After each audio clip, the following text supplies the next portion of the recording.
Eh ben, on n'est pas passé loin. Bien évidemment, le Paris Saint-Germain est qualifié pour les demi-finales de Ligue des Champions, mais on n'est pas passé loin. Aston Villa, je m'y attendais pas. Surtout que quoi? Eh ben, je vais vous le dire dans un instant, un peu de patience. Avant ça, je vous invite quand même à liker, à commenter. Vous savez, ça aide au référencement, le développement de la chaîne, tout ci, tout ça. Grand merci à tous pour le soutien. Installez-vous et on est parti pour parler de ce match entre le PSG et Aston Villa. Allez. Donc, Paris perd, mais Paris gagne. Et oui, défaite 3-2 au match retour face au Villa, mais une victoire quand même 3-1 à l'aller qui leur permet de se qualifier sur un score cumulé de 5-4.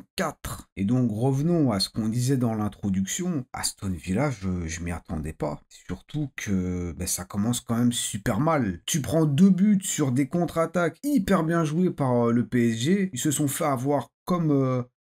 je sais pas moi, compléter ma phrase, mais c'était très très simple. C'était très simple, des belles ressorties de balles. Trouve un joueur sur le côté, un petit centre, une petite passe dans l'axe et but quoi. Surtout que le premier but, c'est quand même Martinez qui fait une faute de main au lieu de capter le ballon. Je sais que c'est très simple à dire comme ça. Mais bon, il relâche le ballon. Hakimi qui suit bien, but. Le 2-0, même chose. Tu ressors super bien depuis ta surface. Tu te retrouves en 4 contre 2. Et bon, deuxième but d'un latéral. Cette fois-ci, c'est Mendes. Donc après tout ça, comment y croire? Surtout que sur le premier match, les Parisiens ont quand même fait un très très gros match, ils gagnent 3-1. Là, ils marquent 2 buts, ça fait 5-1 au total. Ben non, hein, je ne pouvais pas m'attendre à ça. Et très certainement que, un peu comme les Parisiens dans ce match, j'ai sous-estimé Aston Villa parce que je les voyais pas du tout revenir. Tu marques un but, ok. C'est ce qu'ils ont fait à la 30e minute, un truc comme ça. Ils ont marqué un très beau but, c'est bien joué. Pacho qui dévie la frappe de Tillmans. Mais bon, même ça, j'y croyais pas trop. J'y croyais pas trop. Tu te dis, après 45 minutes, t'encaisses qu'un but face à une équipe qui pousse quand même, hein, parce qu'ils ont essayé. Mais ils y arrivent pas trop. T'es juste au-dessus et. Pourtant, deuxième période, ils les ont laissés faire ce qu'ils voulaient. En se disant peut-être, je sais pas, mais peut-être qu'ils se sont dit, en vrai c'est bon, c'est fait. Mais Aston Villa, ils ont réussi à emballer le match. Et les Parisiens, ils les ont laissés faire. Et ça s'est vu vraiment autour de la 60e minute, je dirais, ils ont enchaîné les occasions, les grosses occasions, et heureusement qu'il y avait Donnarumma. Et là, faut quand même s'excuser auprès de Donnarumma, parce qu'on... Moi, non, moi, c'est pas mon style, mais vous êtes tous moqués de lui, j'ai vu ça. Moi, je fais pas ça, mais bon, on l'a quand même beaucoup critiqué, parce qu'il a quand même coûté... En vrai, pourquoi on devrait s'excuser? Non, on va pas s'excuser. Là, il a quand même coûté des matchs au PSG, donc non, non. Mais il faut juste quand même le féliciter sur ce match, parce que sans lui, ça aurait été ouais, différent. Gigio, il a eu du taf, hein, et heureusement qu'il était là. Bon, c'est peut-être pas le match parfait, parce qu'il prend quand même 3 buts, mais quand même, l'arrêt sur la tête de Konza. En première période, t'as Pau Torres qui envoie une mine au premier poteau, il la sort. T'as Rashford qui fait une enroulée, il la sort aussi. T'as le 1 contre 1 face à Asensio. Bon, ben,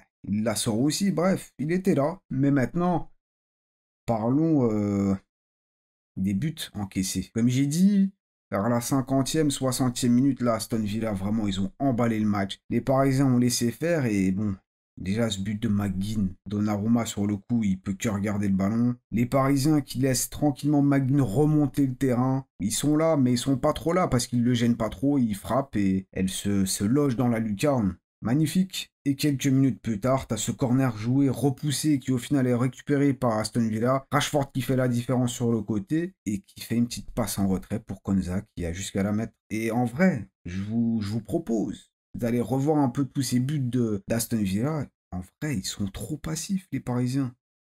En vrai, je sais pas si j'ai dit assez. Quand tu vois sur les 3 buts et même le but encaissé à l'aller, ils sont là, mais ils y mettent pas trop d'énergie pour essayer d'empêcher l'adversaire de faire quoi que ce soit. Ils regardent beaucoup trop de passivité. Alors je veux bien que tu te dises, tu es en train de mener 2-0. Au final, ça fait 5-1. Tranquille, ça passe. Aston Villa marque en fin de deuxième période. Bon, c'est toujours 5-2. Tranquille, ça passe. Deuxième période, tu commences à te faire enchaîner, mais tranquille. C'est toujours 5-2, bon, 5-3, 5-4. Là, non, là, ouais, c'était très très chaud. Et là, on a commencé à voir, surtout en deuxième période, le PSG qui... On retrouvait un peu le PSG d'il y a quelques mois. Ousmane Dembélé, à un moment donné, il aurait très très bien pu la donner à Doué. Encore une fois, une belle contre-attaque qui s'annonçait. Mais il décide de repiquer tout seul et de tirer, sauf que la balle, elle s'est envolée. Ah, sacré Ousmane. Faut bien que t'en fasses une de temps en temps, hein. Ouais, ils se sont vraiment fait peur, hein. Et contrairement à ce qu'on a pu voir au match aller, et globalement à ce qu'on peut voir ces derniers temps avec le PSG, là où vraiment dans ce match ça a pêché, c'est le milieu de terrain. Généralement, l'un des gros points forts du Paris Saint-Germain, c'est le milieu de terrain qui prend toujours le dessus sur l'adversaire. Là, c'était pas trop le cas. Vitinha, bon, João Neves, c'était pas aussi bon que d'habitude non plus. Et le seul, c'est Fabian Ruiz. Et on a félicité Donnarumma tout à l'heure. Là, Fabian Ruiz, pareil, hein. Je vous vois, vous vous moquez tous de lui. Moi, c'est pas mon genre, vous savez. Pour le coup, là, il fait un très gros match. Devant Barcola, en vrai, ça va, c'était pas si mal. Ousmane, évidemment, plus le temps avançait, plus ça devenait un peu tendu, on l'a compris. Doué, une entrée. Ok, Farah, défensivement, il était là et tout, mais offensivement, on le voyait, il réussissait pas forcément à faire la diff, il a tenté quelques frappes, c'est pas trop passé. La défense, évidemment, tu prends quand même des buts, fallait tenir. Et côté Villa, McGinn, l'Écossais. Déjà, le but qu'il te met, il est incroyable, mais dès le départ, tu le vois, il court partout. Il met toute l'énergie. Et j'étais même d'ailleurs surpris qu'Emery le sortait vers la 65e minute. Il faisait quand même beaucoup de bien. Après, il s'est tellement donné que peut-être que c'était pas si surprenant que ça, surtout de faire entrer Asensio. Mais ouais, McGinn quand même, sacré match. Rashford aussi. J'ai pas forcément adoré sa première période. Je trouvais qu'il avait du mal à faire la différence contre les Marquinhos et tout. Bon. Mais par contre, en deuxième période, c'était quand même beaucoup mieux. Et globalement, sur l'ensemble du match, il y a une chose qu'on peut pas non plus lui reprocher. J'avais quand même l'impression qu'il courait beaucoup. Il se donnait beaucoup. Il regardait pas ses coéquipiers jouer. Et bon, il est quand même à l'origine de quelques buts. C'est lui qui fait l'avant-dernière passe sur le but de Tielemans en première. Il fait la passe D pour Konza en deuxième. Il a eu la grosse frappe arrêtée par Donnarumma. Donc non, franchement, Rashford, ça va, c'était pas trop mal. Par contre, un joueur qui m'a quand même pas mal déçu, c'est Rodgers. Dans la vidéo d'avant-match, juste avant cette double confrontation, j'avais dit Rodgers, incroyable, c'est un bowler, il est trop technique, il fait trop la différence, j'ai jamais vu ça. Bon, vous savez, c'est du divertissement, je suis un peu obligé d'abuser. Mais là, ouais, il est passé à travers. Fantôme. Il n'a pas apporté grand-chose, il n'a pas fait beaucoup de différence. Ouais, j'ai jamais vu ça. Et maintenant, si on s'amusait à refaire le monde avec des si, ça aurait pu être bien différent. Parce que si le PSG avait pas marqué à la 92e minute à l'aller, ça aurait bien pu être différent. S'il marquait pas ses deux buts en début de période, si Martinez avait pas fait cette erreur en relâchant le ballon, ouais. S'il n'y avait pas eu la bonne version de Donnarumma dans ce match et que Rashford mettait son but, Konza mettait son but, Pau Torres, le premier poteau, il aurait mis son but, peut-être Asensio, ou même Konza aussi, à la fin, il rate la balle. Il aurait pu mettre la tête, il était là à bout portant, mais au bout du compte, on s'en fout des si. Avec des si, on coupe du bois. Le plus important, là, c'est quand même que le PSG est qualifié en demi-finale. Ça va leur servir de leçon parce qu'ils se sont quand même bien relâchés. Et dans 10 ans, on se souviendra pas de Aston Villa s'est battu jusqu'au bout, ils sont revenus. On s'en Le PSG est qualifié. Mais quand même, il faut que je m'excuse auprès d'Aston Villa. Et venez avec moi parce que j'y croyais pas du tout.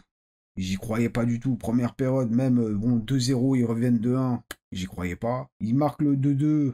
J'y croyais pas non plus. Et après, quand je vois comment ils se sont fait enchaîner, les Parisiens, et à quel point ils étaient là, mais ils étaient pas là, c'est là où je me suis dit, et si?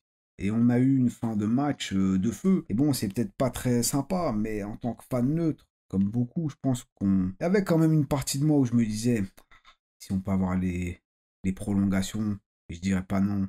Les pénaux peut-être, peu de divertissement. Mais dans ces situations, quand t'es parisien, c'est peut-être la dernière chose que tu veux.